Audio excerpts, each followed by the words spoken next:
थोड़ी टाइम मनन करने के लिए परमेश्वर ने एक अवसर हमारे जीवन में दिया है, इसलिए मैं परमेश्वर को बहुत बहुत धन्यवाद देता हूँ। पिछले कई हफ्ते से हम प्रभु यीशु मसीह का दूसरा आगमन के बारे में याद करके आ रहा है, कुछ बातें हम मनन करके आ रहा है। अभी हम ये बात मनन कर रहा था कि प्रभु यीशु मसीह कलीसिया को ले जाने के बाद इस पृथ्वी पे क्या क्या हो रहा है उसके बारे में हम सीख कर आ रहा है। ये पृथ्वी पे हर्मगदोन वार युद्ध इस्राएली लोगों को इस दुनिया से खत्म करने के लिए शैतान, मसीह के विरोधी और उनके साथ वाला लोग सब मिलकर अर्मगदोन का जगह में मेगदो वाली बोलता है, उधर इकट्ठा हो जाता है। इकट्ठा होने के बाद हम देखा है अभी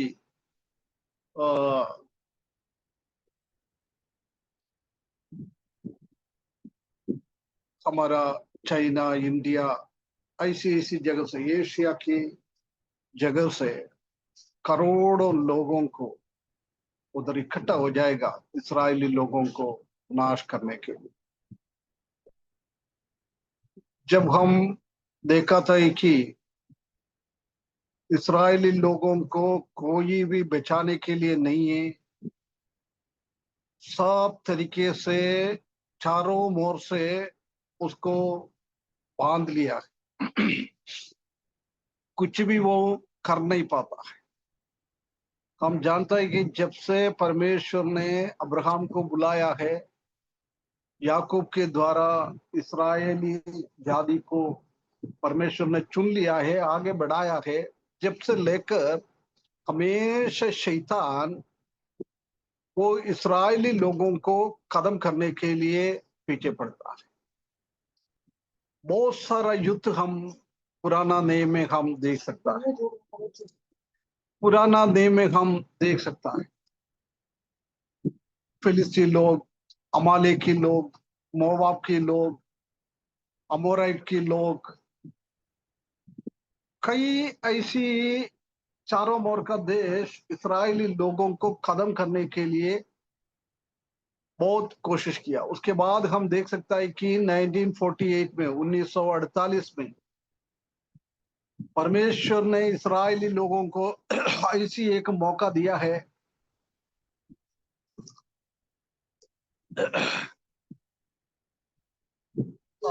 एक राज्य स्थापित होने के लिए। जब से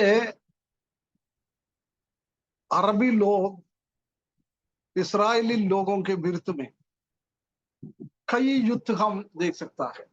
जब से इस्राएली लोगों का जन्म हुआ है 1948, जब से लेकर 1961 में, 1973 में, और बहुत सारा युद्ध हम देख सकते हैं। आज भी पिछले 2 साल से ये युद्ध चल रहा है। हमास है, ईरान है, ये सब लोग इस्राएली लोगों को खत्म करने के लिए बहुत कोशिश कर रहे हैं, बहुत कोशिश कर रहा है।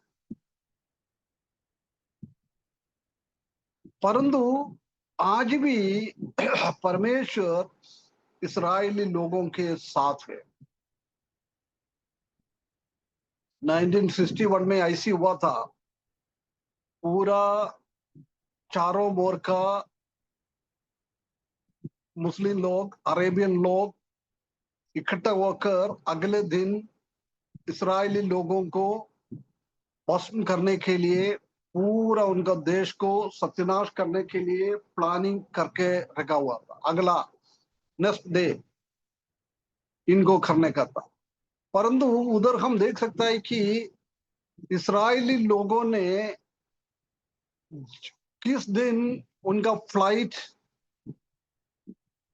इस्राएली लोगों का देश में आने के लिए तैयार करके, सब तैयारी करके हुआ था। परंतु उधर हम देख सकते हैं कि इस्राएली लोग ने उसी दिन रात को कितना एयरपोर्ट था, एयरपोर्ट का रनवे, फ्लाइट हम चलता है, चलता रहता है, जमीन में चलता रहता है, उसको रनवे बोलता है।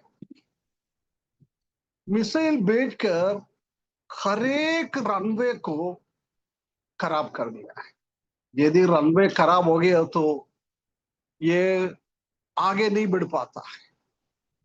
उसके बाद इस्राएली लोग ये अरब देशों के ऊपर ऐसी कब्जा किया है, ऐसी कब्जा किया है, बहुत बड़ा एक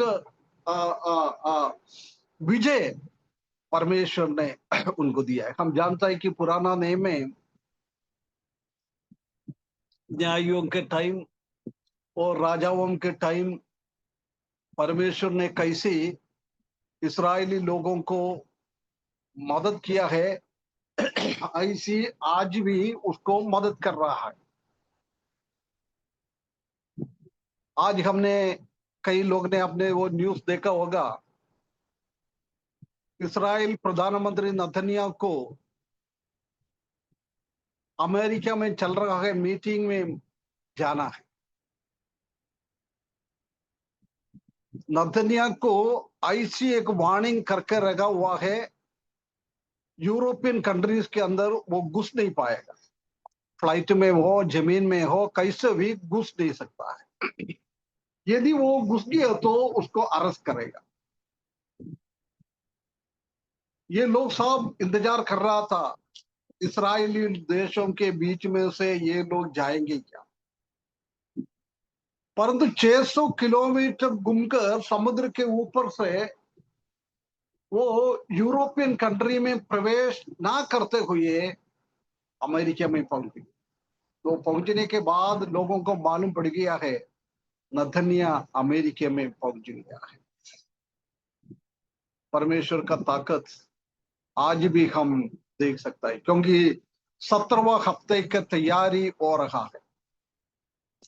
इस्राएली लोगों के बीच में परमेश्वर का काम चालू करने वाला है, उसी बात को हम देख सकते हैं। ऐसी जब से 1948 से लेकर अभी भी इस वक्त अभी काम बात कर रहा है, वो गसे के साथ इतना भयंकर भयंकर युद्ध चल रहा है। छोटा सा एक देश है, सबसे छोटा एक राज्य है, बहुत कम लोग है उधर।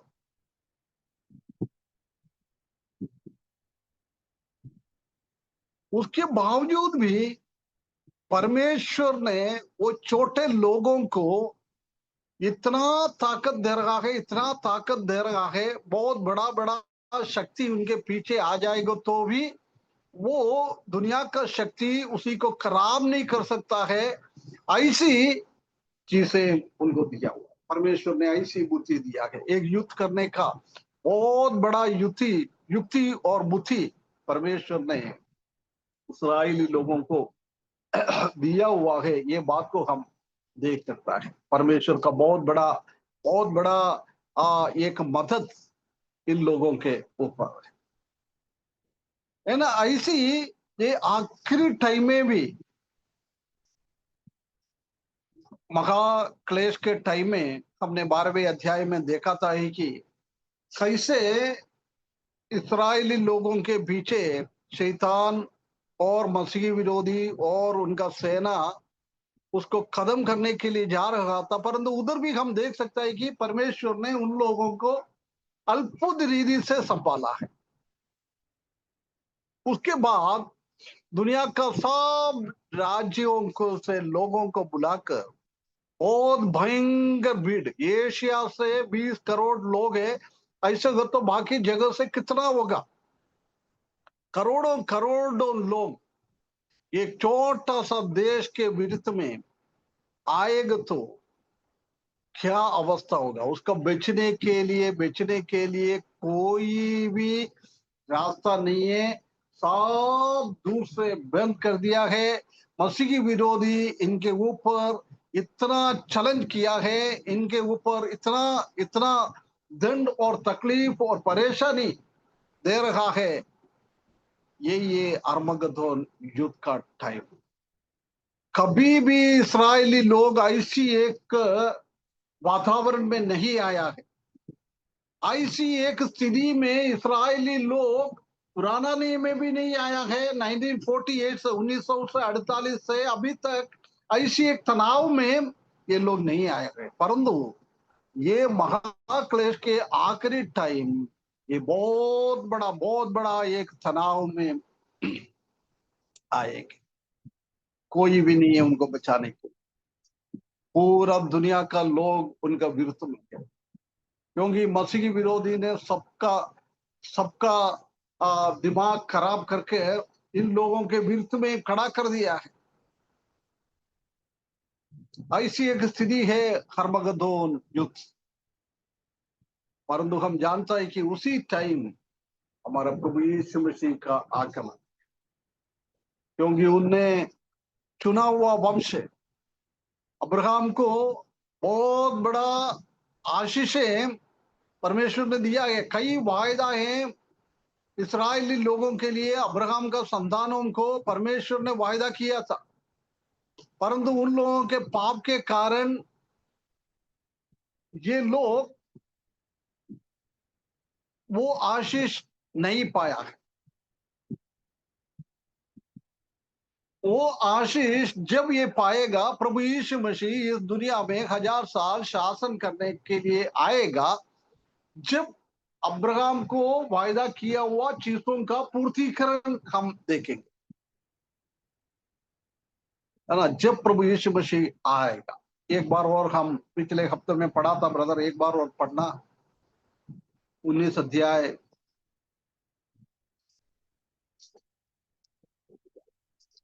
11 से लेकर आगे।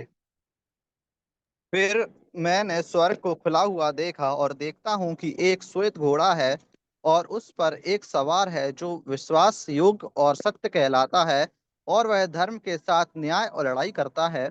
उसकी आंखें आग की ज्वाला है, और उसके सिर पर बहुत से राजमुकुट हैं, और उसका एक नाम लिखा है जिस उसको छोड़ और कोई नहीं जानता, और वह लहू से छिड़का हुआ वस्त्र पहने हैं, और उसका नाम परमेश्वर का वचन है। और स्वर्ग की सेना श्वेत घोड़ों पर सवार और श्वेत और शुद्ध मलमल पहने हुए उसके पीछे पीछे है, और जाति जाति को मारने के लिए उसके मुंह से एक चौकी तलवार निकलती है। वह लोहे का राजदंड लिए हुए उन पर राज करेगा, और वह सर्वशक्तिमान परमेश्वर के भयानक प्रकोप की जल जलाहट की मदिरा के कुंड में दाख रौंदेगा। और उसके वस्त्र और जाग पर यह नाम लिखा है, राजाओं का राजा और प्रभुओं का प्रभु।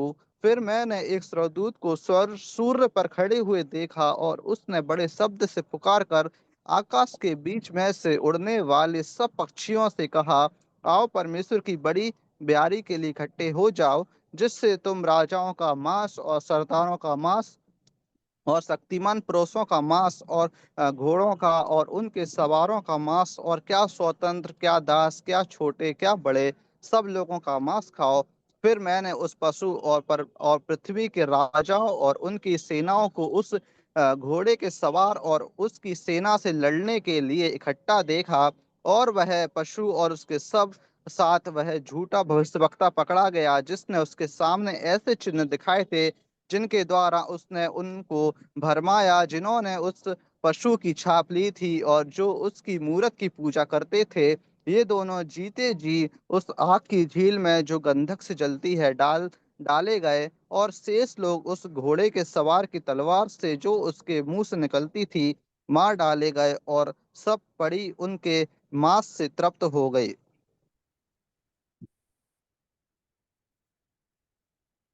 है ना। इधर हम कैसे प्रभु यीशु मसीह मसीही विरोधी को और उनका लोगों के साथ झगड़ा कैसे कर रहा है, उसी का वर्णन हम इस जगह में हम देख सकता है। प्रभु स्वर्ग से उतर कर आया है। जब प्रभु यीशु मसीह का हाथ का वो कील लगाने का निशान देखने के टाइम इस्राएली लोग इतना इतना रोएगा, क्योंकि अभी भी वो लोग मसीहा के लिए इंतजार कर रहा है। प्रभु यीशु मसीह को अभी भी ये लोग मसीहा के रूप में अंगीकार नहीं कर रहा है।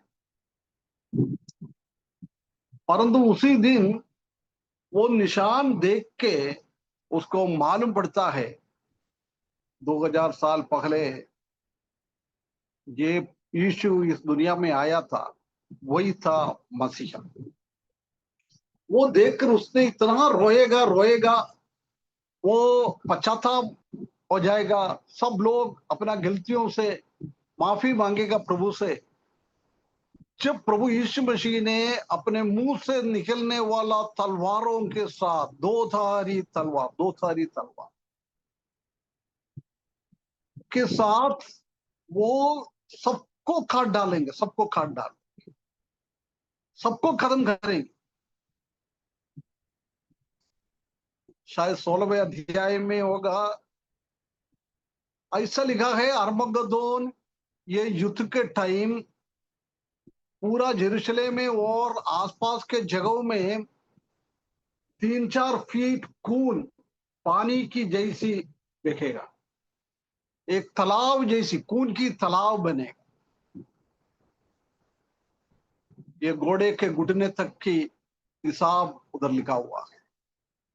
कम से कम 4-5 फीट लहू से भरा हुआ जगह, इतना खतरनाक रीति से प्रभु यीशु मसीह ने ये मसीही विरोधी और उनके साथ वाले के साथ झगड़ा करके सबको सत्यानाश करेगा।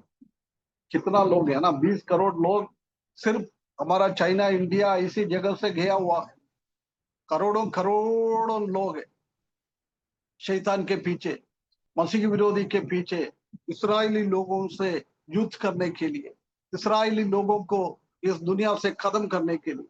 परंतु इस्राएली लोग खत्म नहीं हुआ है, उनके विरुद्ध में कितना लोग आया है, वो लोग की खत्म हो गया है।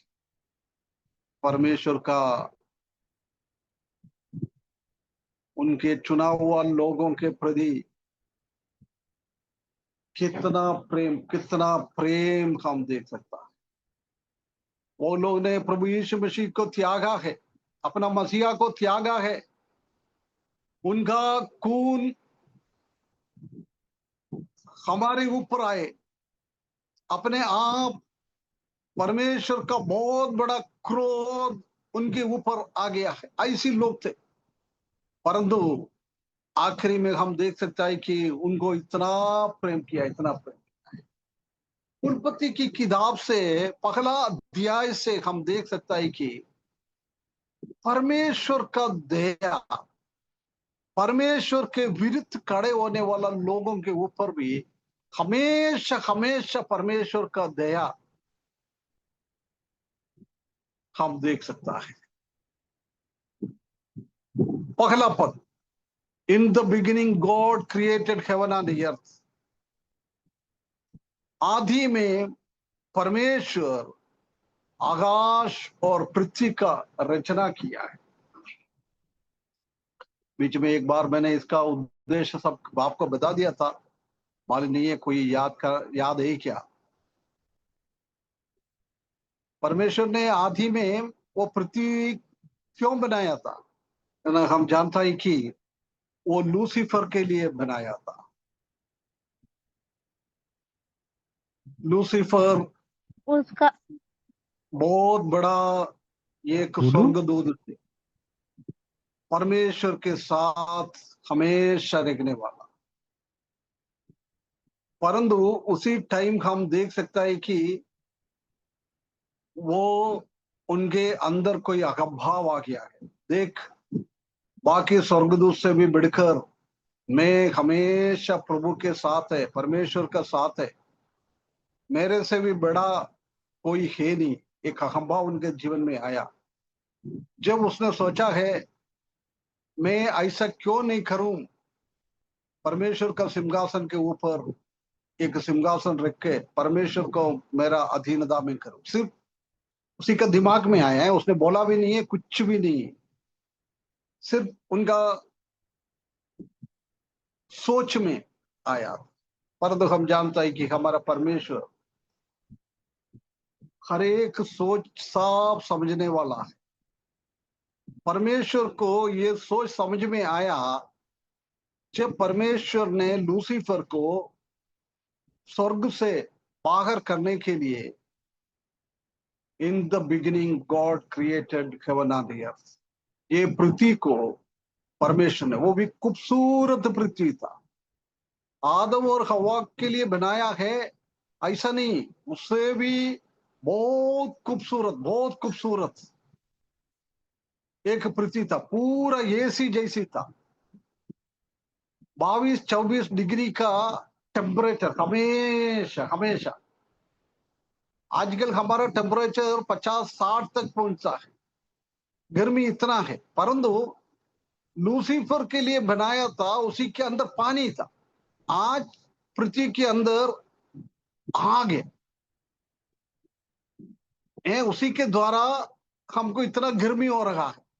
परंतु उसी दिन पत्रोस के किताब में हम देख सकते हैं कि पानी के द्वारा, पानी से परमेश्वर ने पृथ्वी को बनाया था, एक ऐसी खूबसूरत खूबसूरत एक पृथ्वी बनाया। देख, परमेश्वर का प्रेम और दया हम उधर भी देख सकता है, क्योंकि लूसीफर ने परमेश्वर के विरुद्ध में एक योजना बनाने के लिए तैयारी कर रहा था। चाहिए तो उसी टाइम परमेश्वर को, लूसीफर को खत्म कर सकता था, परमेश्वर का क्रोध लूसीफर के ऊपर आ सकता था, परंतु परमेश्वर ने ऐसा नहीं किया। परमेश्वर ने उनको दया दिखा के एक अच्छा खूबसूरत पृथ्वी उसके लिए बनाया था। उसके बाद हम देख सकते हैं कि दूसरा पद में आएगा, तो वो एक बार पढ़ना, हिंदी में मेरे को इतना बोलना नहीं आता है। और कुलपति की किताब पगला अध्याय दूसरा पद। पृथ्वी बेडौल और सुनसान पड़ी थी और गहरे जल हाँ, के ऊपर बड़ोल और सुनसान पड़े थे,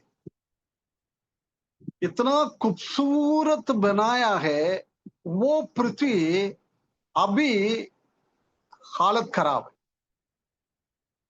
हाँ, उसके आगे। और गहरे जल के ऊपर अंधियारा था तथा परमेश्वर का आत्मा जल के ऊपर मंडराता था। देखो, परमेश्वर का क्रोध लूसीफर के ऊपर इतना भड़का है, क्योंकि वो पृथ्वी पे रहने के बाद उसने ऐसा सोचा, मैं ऊपर की ओर अभी चढ़ू, स्वर्ग की ओर मैं चढ़ू, मैं स्वर्ग के ऊपर चढ़कर मेरा सिंहासन रख दूंगा। उसने काम करना चालू किया, पृथ्वी से ऊपर जाने के लिए चालू किया। पहला बार सिर्फ उसने कुछ भी नहीं करा था, सिर्फ उसी का दिमाग में आया था, एक्शन में नहीं आया था। परंतु इधर पृथ्वी पे वो उसको रहने के लिए दिया है, उसके बाद उसको एक्शन में लिया है। परमेश्वर ने वो पृथ्वी को उठाकर फेंक दिया है। ईयोब का किताब 38 अध्याय उसका 8वें पद में, ये भी सब हमने पिछले बार, एक बार मैंने ये सब बता दिया था, एक बार और पढ़ लो एनोश। ईयोब 38 का 8। आ, फिर जब समुद्र ऐसा फूट निकला मानो वह गर्भ से फूट निकला, तब किसने द्वार मूंद कर उसको रोक दिया। देखो, इसी पृथ्वी के अंदर पूरा पानी से भरा हुआ था, परमेश्वर का क्रोध पृथ्वी के ऊपर आया है। परमेश्वर ने वो खूबसूरत पृथ्वी को उठा के, क्रोध में उठा के फेंक दिया। फेंकने के टाइम क्या हो गया है, वो पृथ्वी के अंदर भरा हुआ पानी, एक गर्भ स्त्री का पेट में उसे कैसे बच्चा बाहर आ जाता है, ऐसी वो बाहर आ गया है, वो समुद्र बन गया है। परमेश्वर का श्राप है समुद्र।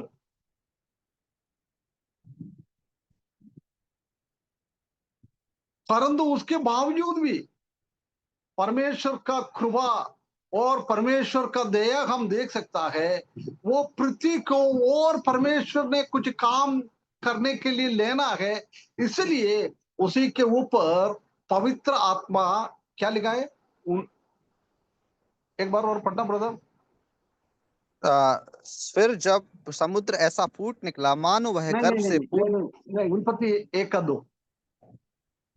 आ, और पृथ्वी बेडो और सुनसान पड़ी थी और गहरे जल के ऊपर अंधियारा था तथा परमेश्वर का आत्मा जल के ऊपर मंडराता था। हाँ, मर रहा था। ये उधर ये ग्रीक वर्ड यूज किया ना, वो ऐसी एक वर्ड है। हम जानता है कि एक हेन, हेन मुर्गा है क्या मुर्गी? कई कई मुर्गी हिंदी का शब्द मेरे को मुर्गी मुर्गी मुर्गी है ना। मुर्गी बच्चा देने के लिए अंडे के ऊपर 21 दिन बैठ जाता है। खाना नहीं खाएगा, पानी नहीं पिएगा, सब काम छोड़कर अंडे के अंदर से बच्चे को पैदा करने के लिए अंडे के ऊपर वो पंख ऐसी कर कर बैठ जाता है, उसका देखभाल करने के लिए, अंडे को देखभाल करने के लिए, कोई शत्रु ना आए। उसी वेड को इधर यूज कर रहे हैं। मंडरा है ना, ये मुर्गी कैसे अंडे के ऊपर बैठकर अंडे को संभालता है, ऐसी परमेश्वर ने वो पृथ्वी के ऊपर अभी शैतान आके उसको और नाश ना करे, इसलिए परमेश्वर का आत्मा वो पृथ्वी के ऊपर मंड रहा था। देख उधर भी हम देख सकता है कि परमेश्वर का दया, परमेश्वर का अनुग्रह, परमेश्वर का करुणा, इतना ये लोग पाप कर दिया है उसके बावजूद भी परमेश्वर का करुणा हम देख सकता है। आगे हम आए, कितना कितना करुणा है। जब आदम और हव्वा ने पाप किया है, उसने वो पत्ते का कपड़ा जैसी पहन के घूम रहा था, परंतु धूप के कारण वो काम में नहीं आया है। उधर भी हम देख सकता है कि चाहिए तो आदम और हव्वा को परमेश्वर को मार डाल सकता था, परंतु नहीं किया है।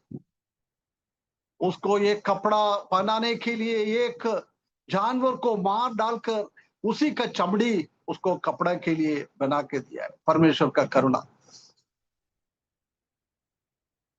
ये धन बॉडी से उसको निकालने का भी परमेश्वर का करुणा है, क्योंकि वो जीवन का पेड़ में से फल ना खाकर उसने प्रभु का उद्धार का योजना से वंचित ना हो जाए, इसलिए परमेश्वर ने अनुग्रह व करुणा के द्वारा ये लोगों को एदन वाटिका से बाहर कर दिया था। ये तो सब परमेश्वर का करुणा, परमेश्वर का दया हम देख सकता है। यानी इधर भी पूरा इस्राएली लोगों का इतिहास हम पढ़े, सब दूर परमेश्वर का दया, परमेश्वर का करुणा, परमेश्वर का अनुग्रह इनके ऊपर था। इधर भी वो परमेश्वर का अनुग्रह के कारण प्रभु यीशु मसीह ने उसको, अब्राहम को दिया हुआ वायदे को पूरा करने के लिए परमेश्वर ने इन लोगों को बचा लिया है, परमेश्वर का दया और अनुग्रह के कारण। क्योंकि नया पृथ्वी पे परमेश्वर ने इब्राहिम को दिया हुआ वायदे का पूर्तिकरण के लिए है प्रभु यीशु मसीह दुनिया में आकर शासन कर रहा है। आने वाला दिनों में, ठीक है, मतलब इस महीने में खत्म कर रहे हैं ना, आने वाला दिनों में कैसे पड़ेगा हैं?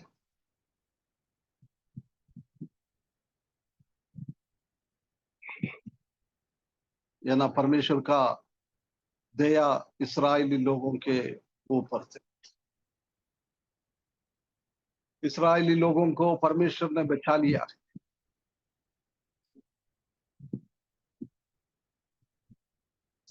ये हर्मगदोन युद्ध और प्रभु यीशु मसीह का महिमा में आने का।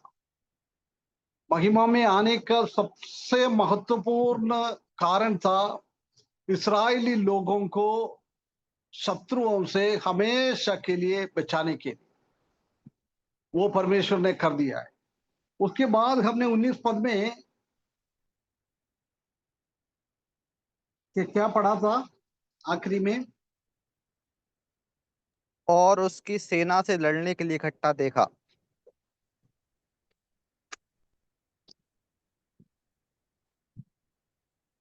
19 से थोड़ा पढ़ना। फिर मैंने उस पशु और पृथ्वी के राजाओं को और उनकी सेनाओं को उस घोड़े के सवार और उसकी सेना से लड़ने के लिए इकट्ठा देखा। आगे आगे पढ़ो। और वह पशु और उसके साथ वह झूठा भविष्यवक्ता पकड़ा गया, जिसने उसके सामने ऐसे चिन्ह दिखाए थे जिनके द्वारा उसने उनको भरमाया, जिन्होंने उस पशु की छाप ली थी और जो उसकी मूरत की पूजा करते थे। और ये दोनों जीते जी उस आग की झील में जो गंधक से जलती है डाले गए, और शेष लोग उस घोड़े के सवार की तलवार से जो उसके मुंह से निकलती थी मार डाले गए, और सब पड़ी उनके मांस से तृप्त हो गए। है ना? इधर ये मसीही विरोधी और ये झूठा भविष्यद्वक्ता, ये भी हमने सब सीखा है 13वें अध्याय में मसीही विरोधी के बारे में। और झूठा भविष्यद्वक्ता लोग कैसे लोगों को भरमाने के लिए काम किया है, इस्राएली लोगों के विरुद्ध में कैसे काम किया है ना? ये लोगों को जिंदा पकड़ा है। प्रभु यीशु मसीह आकर पहले उनको दोनों को जिंदा पकड़कर कहाँ डाला है? गंधक की आग में। गंदगी की आग में। ये कौन सी है? ये रियल नरक है ना? अभी का आत्मा जा रहे, पापी लोगों का आत्मा जा रहे, वो नरक नहीं है, वो अधोलोक है। वो एक छोटा सा नरक है। परंतु शैतान और उनका सेना के लिए परमेश्वर ने बना के रखा हुआ है ये गंदक से भरा हुआ आग का झील।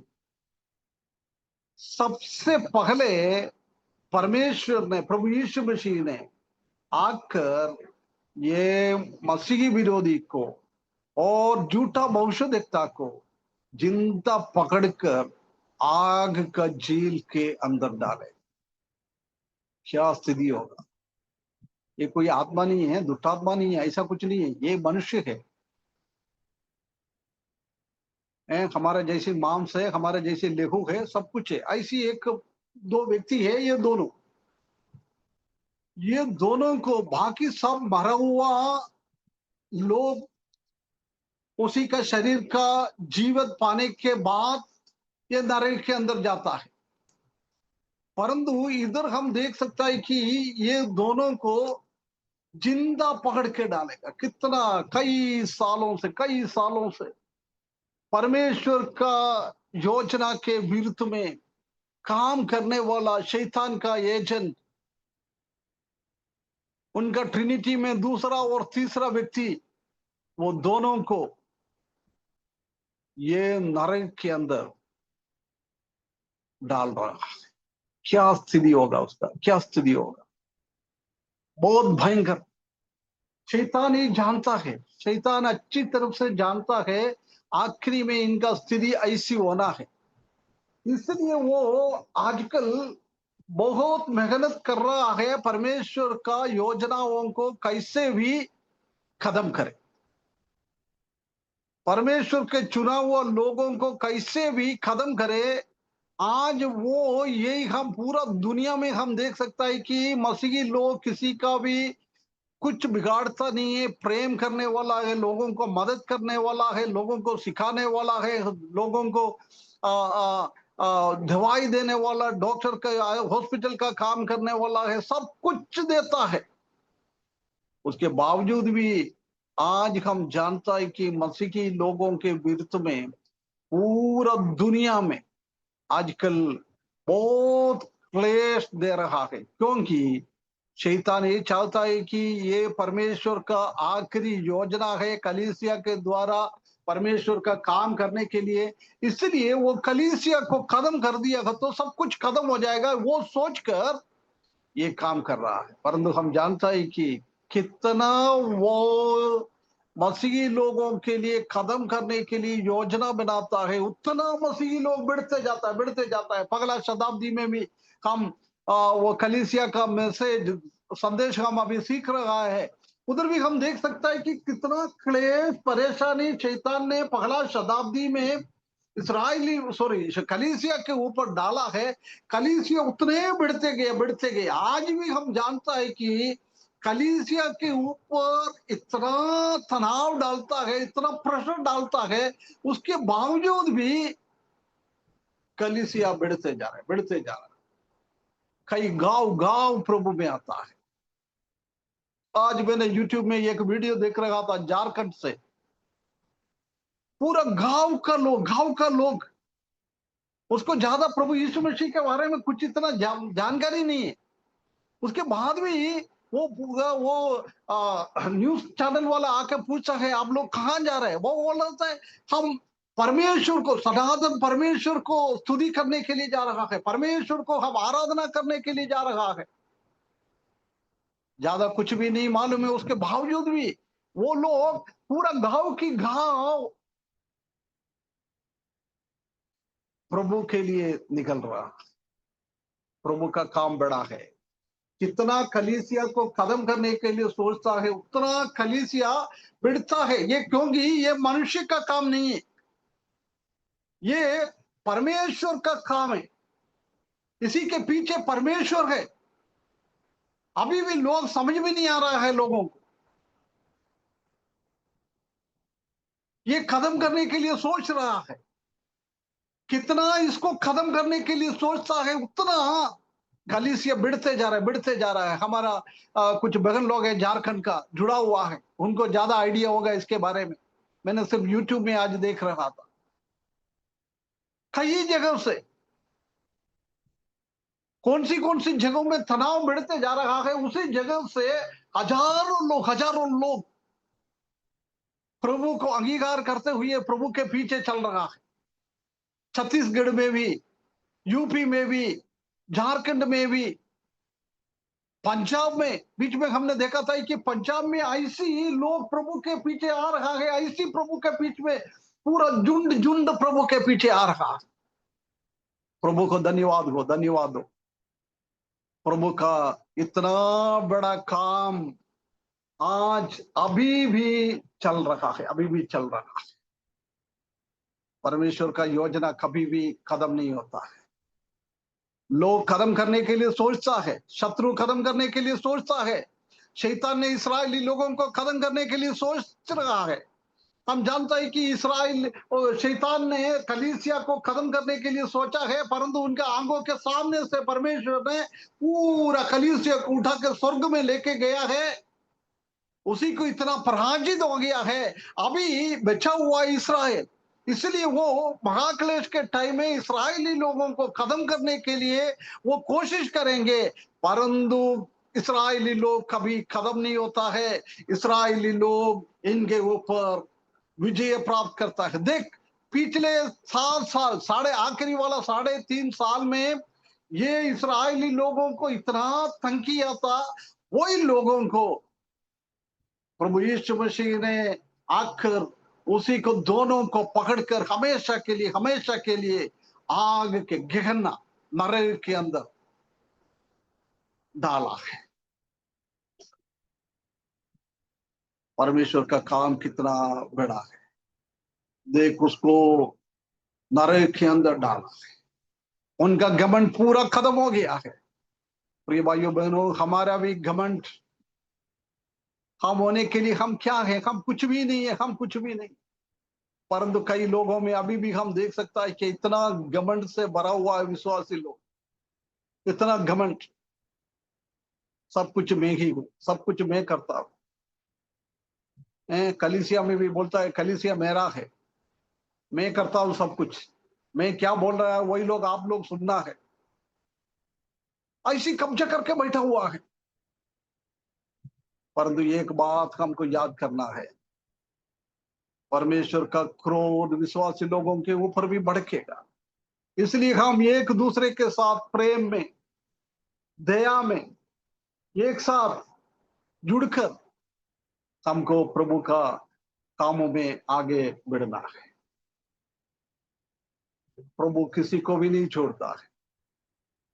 इधर आखिरी में मसीह की विरोधी और शैतान को, सॉरी, झूठा भविष्यद्वक्ता, दोनों को नरक के अंदर डाल दिया है। सबसे पहले अभी खाली है ये गहना, ये नरक, गंदे से भरा हुआ ये नरक अभी खाली है, उधर कोई है नहीं। सबसे पहले जाता है ये मसीह की विरोधी और ये झूठा भविष्यद्वक्ता।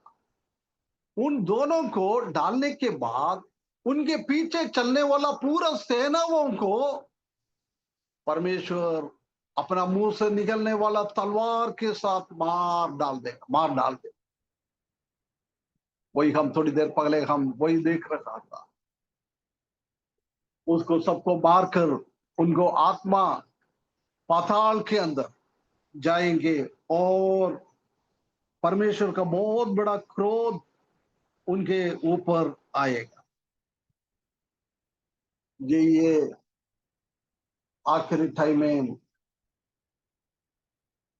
अर्मगदोन युद्ध का भविष्य यही है। इस्राएली लोगों को बचाना, मसीही लोगों, विरोधी लोगों को और उनका सेनाओं को, शैतान को, सबको खत्म करना है।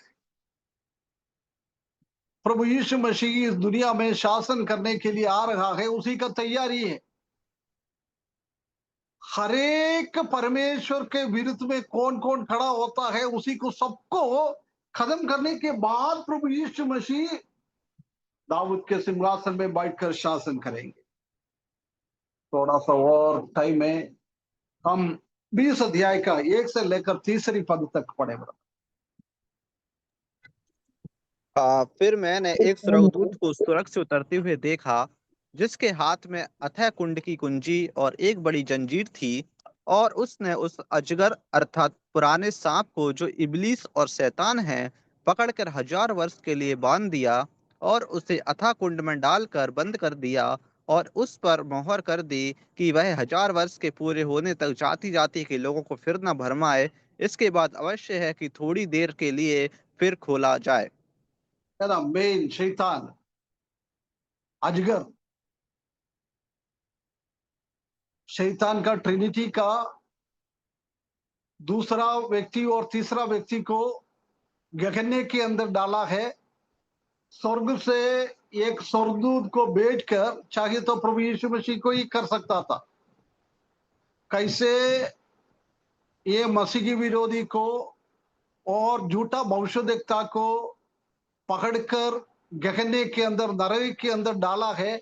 ऐसा चाहिए तो प्रभु यीशु मसीह को ही ये शैतान को पकड़कर अदम पाताल के अंदर, टेम्पररी हेल, अभी का वो हेल, नरक के अंदर डाल सकता था, परंतु परमेश्वर ने वो नहीं किया है, प्रभु यीशु मसीह ने नहीं किया है। क्योंकि प्रभु यीशु मसीह को, शैतान को एक शब्द और सिखाना था कि भैया तुमको मेरा अधीनता में करने के लिए, बांधने के लिए मेरा शक्ति जरूर नहीं है, एक मेरा स्वर्गदूत काफी है। इससे शैतान को शर्मिंदा करने के लिए था, शैतान को ये समझने के लिए था मेरे से भी शक्ति। मैंने पिछले कई 6,000 नहीं, अभी आदम का टाइम के बाद 6,000 है, उसी के पहले कितना साल वो भूमि ऐसी हो गया है, सब हम नहीं जानता है। कहीं भी कैसे भी हो, कई सालों से मैं ही हूं शक्तिशाली, मैं ही हूं ताकत वाला, ऐसी समझने वाला शैतान को शर्मिंदा करने के लिए परमेश्वर ने स्वर्ग से एक स्वर्गदूत को भेजकर, वो स्वर्गदूत ने ये शक्तिशाली हजारों सालों से लोगों को भरमाने वाला, पाप बढ़ाने वाला, परमेश्वर के विरुद्ध में काम करने वाला, परमेश्वर का योजना को तोड़ने वाला, ये शक्ति को एक स्वर्गदूत ने बांध लिया है, चेन से बांधा है। वो स्वर्ग से ही चेन लेके आया है, वो चेन से बांध कर अभी हम जानते हैं कि पाताल के अंदर 3 पोर्शन है। ये सब हमने पढ़ा है, मालूम है, याद है?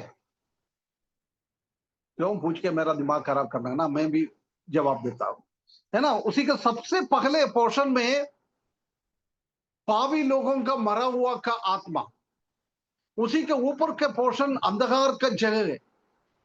वो लूसीफर के साथ पृथ्वी को खत्म कर दिया था जब शक्तिशाली कुछ दूत थे, वो लोगों को पृथ्वी पे छोड़ेगा तो 1 सेकंड के अंदर पूरा पृथ्वी खत्म कर सकता है। ऐसी ताकत वाला लोग शक्ति को, दूतों को बांध के रखा है, अंधकार का चेन से बांधा हुआ, अंधकार के अंदर बांध के रखा हुआ।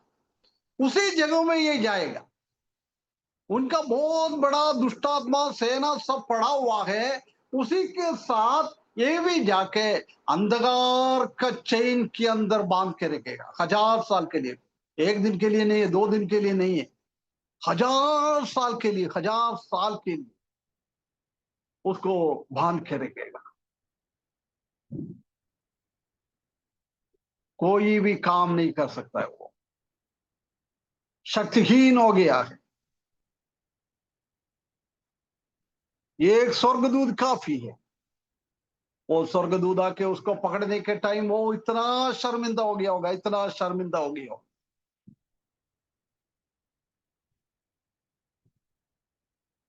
ये 1000 साल के लिए इसलिए उसको बांध के रखा है। 1000 साल प्रभु यीशु मसीह राजाओं का राजा, प्रभुओं का प्रभु बनकर इस्राएल में दाऊद का सिंहासन में बैठकर वो शासन करेंगे। उसी टाइम कोई ताकत नहीं है। परमेश्वर का पद्धति को खत्म करने के लिए शैतान नहीं है, मसीही विरोधी नहीं है, और झूठा भविष्यवक्ता नहीं है, सब खत्म कर दिया है। उनका शैतान और झूठा भविष्यवक्ता और मसीही विरोधी इस दुनिया में है नहीं है, तो उसी टाइम रेगने वाला पापी लोग रहेगा, परंतु पापी लोगों को पाप का शक्ति उनके पास नहीं रहेगा, क्योंकि उनको शक्ति देने वाला शैतान थे, ये मसीही विरोधी थे और ये झूठा भविष्यवक्ता थे, परंतु अभी उनके ऊपर शक्ति नहीं मिलता है। विश्वासी लोगों को परमेश्वर से और प्रभु यीशु मसीह से, पवित्र आत्मा से शक्ति हमको कैसे मिलकर हम काम करता है, ऐसी इन लोगों के ऊपर भी शक्ति देने वाला अजगर और मसीही विरोधी और झूठा भविष्यवक्ता था, परंतु वो शक्तिवान देने वाला शक्तिहीन हो गया है। एक को पाताल के अंदर, अंधकार के अंदर 1000 साल के लिए बांध के रखा हुआ है, चेन में बांध के रखे, अंधकार का चेन। हम जानता है कि अंधकार का शक्ति बहुत भयंकर है। कोई हम उदाहरण बता सकता है अंधकार के अंदर ऐसी चेन के जैसी दब जाता है? दुनिया में एक बार ऐसी हुआ था, किसी को बोल सकता है?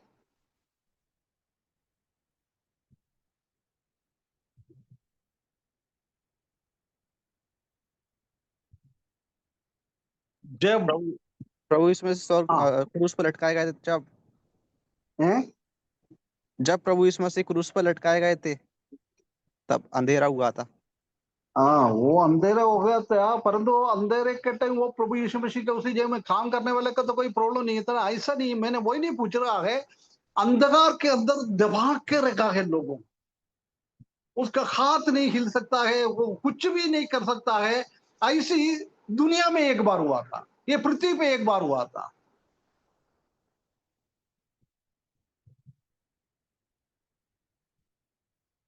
जब मिस्रैम के ऊपर 10 बाधाएं आया था, उसमें से एक बाधा था अंधकार। उधर लिखा है जब वो अंधकार इसराइल मिस्र में आया है, जो कोई कहाँ बैठा है उधर ही बैठ गया है। अभी देखो, मैं ऐसी हाथ उड़ा के आपसे बात कर रहा है, उसी टाइम वो अंधकार आएगा तो मेरा मुंह भी ऐसा खोलते रहेगा, मेरा हाथ भी ऐसी रहेगा, मेरे हाथ में नीचे नहीं कर सकता है, मेरे हाथ में ऊंचा नहीं कर सकता है, मेरा खुला हुआ मुंह बंद नहीं कर सकता है। ऐसी ताकत है अंधकार में। पृथ्वी में एक बार वो अंधकार का शक्ति आने के टाइम, कभी फरो ने ग्लास लेके पानी पी रहे थे तो वो 3 दिन वो ग्लास उनका मुंह में ऐसे ही रखा है, वो पानी का ग्लास नीचे नहीं कर सकता है। ऐसी है ताकत पृथ्वी पे, एक बार उसी का झलक आ गया है। जब ऐसी ताकत तो बहुत बड़ा अंधकार का वो स्थिति क्या होगा, पाताल का दूसरा का पोषण का अंधकार। हमको परमेश्वर को हम धन्यवाद करें। पत्रोस का किताब में लिखा है, पगला पत्रोस पगला अध्याय में, अंधकार का शक्ति से हमको बचा के अद्भुत ज्योति में लेके आया है। From the darkness to the marvellous light, बहुत बड़ा ज्योति में हमको लेके आया है। हम आज ज्योति का बच्चा लोग हैं, अंधकार का नहीं है। पहले हम अंधकार के थे, परंतु वो अंधकार का उसी में से प्रभु यीशु मसीह ने, अभी एनोश बोल रहा था, प्रभु यीशु मसीह का मृत्यु के टाइम प्रभु यीशु मसीह ने वो अंधकार का शक्ति को उसने सग लिया है 3 घंटा। वो थकने के द्वारा हमारा अंधकार को परमेश्वर ने हटाकर हमको मार्वलस लाइट में, बहुत बड़ा ज्योति में हमको लेके आया है। 1000 साल उसी के अंदर वो पड़े रहे, जब प्रभु यीशु मसीह ये दुनिया के ऊपर शासन करे। देख परमेश्वर का प्लानिंग कितना बड़ा है, कितना बड़ा है। हम कितना भाग्यशाली लोग हैं, परमेश्वर का बच्चा लोग कितना भाग्यशाली लोग हैं। ये सिर्फ परमेश्वर की जानता था। परमेश्वर ने वो प्रभु यीशु मसीह स्वर्गारोहण होने के बाद प्रभु यीशु मसीह को वो दर्शाया है। प्रभु यीशु मसीह ने एक स्वर्गदूत को बुलाकर उसी हरेक चीजों को लेकर यूहन्ना के पास पहुंचा दिया है। यूहन्ना को ये पूरा विवरण करके दिया है। यूहन्ना के बोलो लिख के रख। यूहन्ना 2000 साल पहले वो लिख के रखा था। आज 2025 में भी हमारे पास भी ये लिख के रखा हुआ है। ये बात हमको समझने के लिए परमेश्वर ने बुद्धि दिया है, परमेश्वर ने ज्ञान दिया है। तो ये भाइयों बहनों, हम कितना कितना भाग्यशाली लोग हैं। हम कितना परमेश्वर को धन्यवाद देना पड़ता है। ओ प्रभु, हम बुद्धिहीन लोग थे, हमको आपने ये समझने के लिए, समझाने के लिए आपने हमको बुद्धि दिया है, ज्ञान दिया है। प्रभु, ये इसी बात को हम देखते हुए, पढ़ते हुए हमारा हृदय के अंदर इतना हो जाएगा तो ये सब हमारे आंखों के सामने हो जाएगा, जब कितना बड़ी बात होगा। परमेश्वर ने इसी हर एक चीजों को हमको समझा दिया है, हमको बता दिया, इसलिए हम परमेश्वर को धन्यवाद दें। आज परमेश्वर हमसे बात कर रहा है मेरा द्वारा इसी चीजों को सीखने के लिए, परंतु कई लोग ये चालू करके रखता है परंतु ध्यान नहीं देता है। पढ़ने का, सीखने का इच्छा नहीं है कई लोगों को।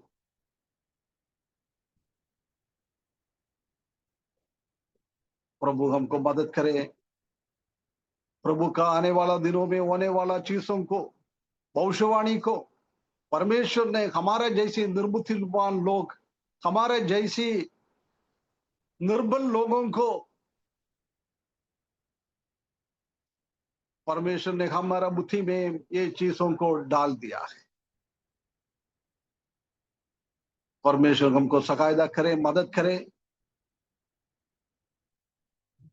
आप लोग मेरे को जवाब दे देना, अक्टूबर से मेरे को क्लास लेना है क्या नहीं है। किसी को एक को भी पढ़ने के लिए इच्छा है तो मैं ले लूंगा, नहीं है तो मैं आज ये कदम कर रहा है। परमेश्वर सबको आशीष करे, अनुग्रह करे, उसकी नाम की महिमा।